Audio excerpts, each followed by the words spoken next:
ও নমো ভগবতে বাসুদেবায়। জয় নিতাই, জয় গৌর, জয় রাধেশ্যাম। নিতাই পরিবার চ্যানেলে সকলকে স্বাগত।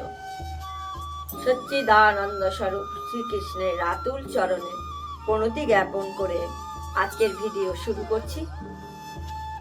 আমরা সবাই জীবনে সুখী হতে চাই, কিন্তু সেই সুখ কেন স্থায়ী হয় না? শ্রীকৃষ্ণ গীতায় বলেছেন ত্যাগের কথা, আর শ্রী চৈতন্য মহাপ্রভু শিখিয়েছেন প্রেমের কথা। আজ এই ভিডিওতে আমরা এমন এক সত্য জানাবো যা আপনার পাথর হয়ে যাওয়া হৃদয়কে গলিয়ে দেবে। আমরা জানবো কেন আমাদের ভালোবাসা মাঝপথে ভেঙে যায় এবং কিভাবে কৃষ্ণের সাথে এক অবিচ্ছেদ্য প্রেমের সম্পর্ক স্থাপন করা যায়। আজকের আলোচনা আপনার জীবনের সংজ্ঞাই বদলে দেবে।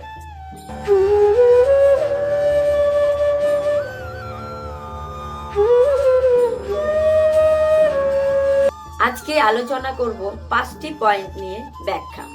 1 নাম্বার হচ্ছে প্রেম ও কামের পার্থক্য। চৈতন্য চরিতামৃতের শিক্ষা।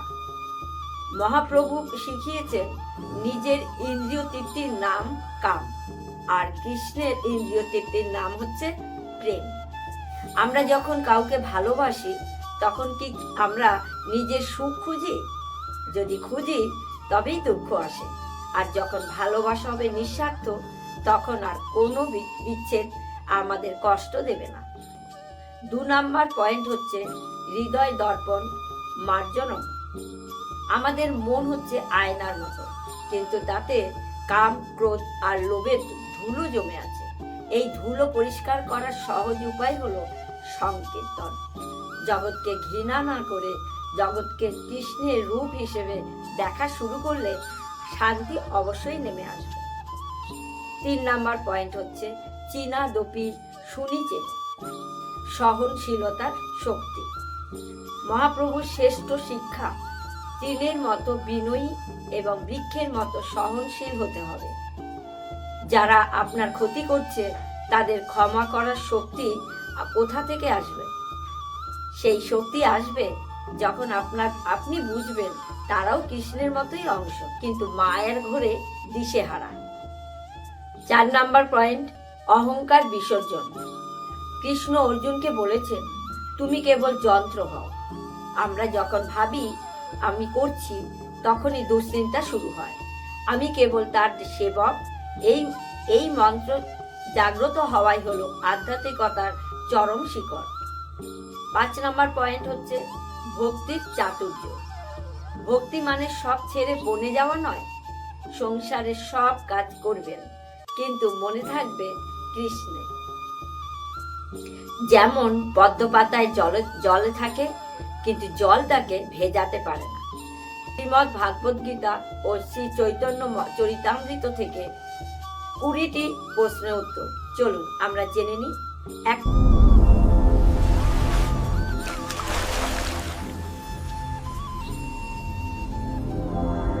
নাম্বার প্রশ্ন হচ্ছে আমি কি পাপী হয়েও কৃষ্ণের প্রেম পেতে পারি? এর উত্তর হচ্ছে কৃষ্ণ বলেছেন সব থেকে বড় পাপিষ্ঠ যদি অনন্য ভক্তি নিয়ে আসে তবে সে সাধু হয়ে যায়। তার কাছে আপনার অতীত বড় নয়, আপনার আকুলতাই হচ্ছে সবচেয়ে বড় কথা। 2 নাম্বার প্রশ্ন হচ্ছে মহাপ্রভুর মতো শ্রেষ্ঠ জপ কোনটি? এর উত্তর হচ্ছে হরে কৃষ্ণ কৃষ্ণ কৃষ্ণ হরে হরে, হরে রাম রাম রাম হরে হরে। এই কলিযুগে মহা ঔষধ। 3 নাম্বার প্রশ্ন হচ্ছে সংসারে থেকে কি ভক্তি সম্ভব? এর উত্তর হচ্ছে অবশ্যই। সংসার তো কৃষ্ণেরই বাগান, আপনি সেখানে তার মালিক হিসেবে কাজ করছেন। 4 নাম্বার প্রশ্ন হচ্ছে যখন কেউ খুব বেশি কষ্ট দেয় তখন কি করব? এর উত্তর হচ্ছে ভাবুন ভগবান আপনাকে পরীক্ষা করছে, আপনার ধৈর্য এবং ক্ষমতা কতটুকু। 5 নাম্বার প্রশ্ন হচ্ছে ভক্তির প্রথম ধাপ কি? এর উত্তর হচ্ছে সাধু সঙ্গ এবং শাস্ত্র। নম্বর প্রশ্ন হচ্ছে, মহাপ্রভু কেন কৃষ্ণ মহামন্ত্রকে কলিযুগের শ্রেষ্ঠ পদ বলেছেন? কলিযুগের মানুষের মন অত্যন্ত চঞ্চল এবং আয়ু কম। কঠিন ধ্যান বা যোগ সবার পক্ষে সম্ভব হয় না। মহাপ্রভু শিখিয়েছেন হরিনাম সংকীর্তন সরাসরি হৃদয়ের দর্পণ পরিষ্কার করে এবং সরাসরি ভগবান ঈশ্বরের সাথে সংযোগ স্থাপন করে। 7 নম্বর প্রশ্ন হচ্ছে, প্রেম ও মোহ এর মধ্যে সূক্ষ্ম পার্থক্যটি কি? এর উত্তর হচ্ছে, মোহ হলো যখন আপনি অপরকে নিজের খুশির জন্য কাছে রাখতে চান, আর প্রেম হলো যখন আপনি অপরের মঙ্গলের জন্য তাকে ভগবানের সাথে যুক্ত দেখতে চান। মোহ মানুষকে বাঁধে আর প্রেম মানুষকে মুক্তি দেয়। 8 নম্বর প্রশ্ন হচ্ছে, সংসারের দায়িত্ব পালন করতে গিয়ে কি ভক্তি বাধাগ্রস্ত হয়? এর উত্তর হচ্ছে না। কৃষ্ণ গীতায় বলেছেন, মই অর্পিত মনোবুদ্ধি, অর্থাৎ মন আমাতে অর্পণ করে কর্তব্য করো। পরিবারের সেবা করাকেও যদি কৃষ্ণের সেবা মনে করেন তবে প্রতিটি কাজই ভক্তি হয়ে যাবে। 9 নম্বর প্রশ্ন হচ্ছে, কেন ভক্তের জন্য ক্ষমা পরম ধর্ম? এর উত্তর হচ্ছে, কারণ ক্রোধ হলো ভক্তির পরম শত্রু। আপনি যখন কাউকে ক্ষমা করেন না, তখন আপনার হৃদয় যে ব্যক্তিত্ব নেতিবাচক চিন্তা থেকে যায়। ক্ষমা করলে আপনার হৃদয়ে পবিত্র হয়, কৃষ্ণের প্রেমের জন্য জায়গা তৈরি হয়। 10 নম্বর প্রশ্ন হচ্ছে, চীনাদপি শুনি চেন কথাটি বাস্তবিক প্রয়োগ কিভাবে সম্ভব? এর উত্তর এই নয় যে আপনি ব্যক্তিত্বহীন হবেন। এর অর্থ হলো নিজের সাফল্য কৃতিত্ব ভগবানকে দেওয়া এবং অন্যের দোষ না খুঁজে নিজের উন্নতির দিকে নজর দেওয়া। এটিই হলো প্রকৃতির বিনয়। 11 নম্বর প্রশ্ন হচ্ছে, ভক্তি পথে নামলে কি জীবনে সব দুঃখ চলে যায়? এর উত্তর হচ্ছে, দুঃখ আসবে, কিন্তু সেই দুঃখ আর আপনাকে বিচলিত করতে পারবে না।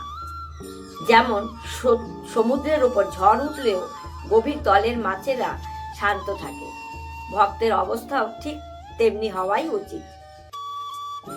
12 নম্বর প্রশ্ন হলো, শ্রীকৃষ্ণ কেন অর্জুনকে নিমিত্ত মাত্র হতে বলেছিলেন? এর উত্তর হলো, অর্জুন ভেবেছিলেন তিনি হত্যা করেছেন, কিন্তু বোঝালেন সবকিছু সময়ের নিয়মে নির্ধারিত। অহংকার ত্যাগ করে নিজেকে ভগবানের হাতে যন্ত্র হিসেবে ভাবলে কর্মের কোনো পাপ আপনাদের স্পর্শ করতে পারবে না।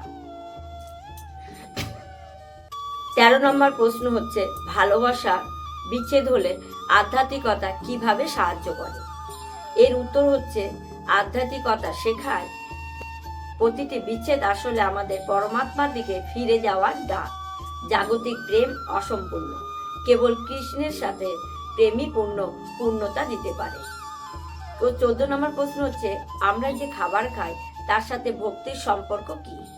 এর উত্তর হচ্ছে, চৈতন্য চরিতামৃত অনুসারে আহার শুদ্ধ হলে মন শুদ্ধ হয়।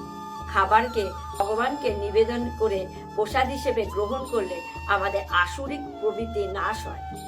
15 নম্বর প্রশ্ন হলো, কৃষ্ণের কাছে পৌঁছানোর জন্য কি কোনো বিশেষ যোগ্যতার প্রয়োজন? এর উত্তর হলো, কৃষ্ণের কাছে যাওয়ার একমাত্র যোগ্যতা হলো ব্যাকুলতা। আপনার জাতি ধর্ম ও সম্পদ তার কাছে গুরুত্বহীন। তিনি কেবল আপনার হৃদয়ের পবিত্র আত্মার আর্তনাদ শোনেন। 16 নম্বর প্রশ্ন হলো, রাধাকৃষ্ণের প্রেম কি জাগতিক নারী পুরুষের প্রেমের মতো? এর উত্তর হচ্ছে, একেবারেই না। রাধাকৃষ্ণের প্রেম হলো জীবাত্মা ও পরমাত্মার মিলনের এক চিন্ময় অবস্থা, যা কাম গন্ধহীন এবং সম্পূর্ণ নিঃস্বার্থ। 17 নম্বর প্রশ্ন হচ্ছে, ভক্তি করলে কি মানসিক শক্তি বৃদ্ধি পায়? এর উত্তর হচ্ছে, অবশ্যই। যিনি ব্রহ্মাণ্ডের মালিকের সাথে যুক্ত হন তার ভয় বা অবসাদ থাকতে পারে না। তিনি যে কোনো পরিস্থিতিতে নিজেকে স্থির রাখতে পারেন। 18 নম্বর প্রশ্ন হলো, মহাপ্রভু কেন সবাইকে জাতি ধর্ম নির্বিশেষে আলিঙ্গন করেন? এর উত্তর হলো, তিনি দেখিয়েছেন যে আত্মার কোনো ধর্ম বা জাত নেই, প্রতিটি জীবের মধ্যে কৃষ্ণ আছেন। এই সর্বভূতের সমতা বোধই হলো 19 নম্বর প্রশ্ন হচ্ছে, কেন বলা হয় ভক্তি ছাড়া জ্ঞান শুষ্ক? এর উত্তর হচ্ছে, জ্ঞান আমাদের পথ দেখায়, কিন্তু ভক্তি আমাদের সেই পথে হাঁটার রসদ যোগায়। হৃদয়ে রস বা প্রেম না থাকলে শুষ্ক জ্ঞান মানুষকে অহংকারী করে তোলে।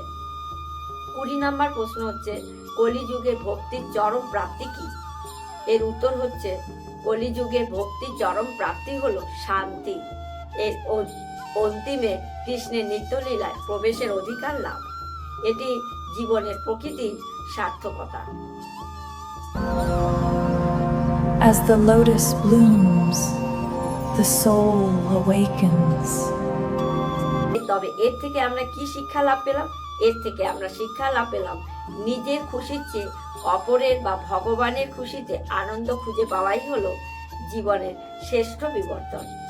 এই প্রেমই আপনাদের সব বন্ধন থেকে মুক্ত করবে। সকলে দুহাত তুলে বলুন, নিতাই গৌর প্রেমানন্দে হরি হরি বল। যদি আমার ভিডিওটি ভালো লেগে থাকে, লাইক শেয়ার কমেন্ট অবশ্যই করবেন। আর এতগুলো প্রশ্নের মধ্যে কোন প্রশ্নটি আপনার সব থেকে ভালো লেগেছে কমেন্ট বক্সে অবশ্যই জানাবেন। আর আপনাদের যদি কোনো প্রশ্ন থাকে কমেন্ট বক্সে লিখে দেবেন, আমি উত্তর দেওয়ার চেষ্টা করব।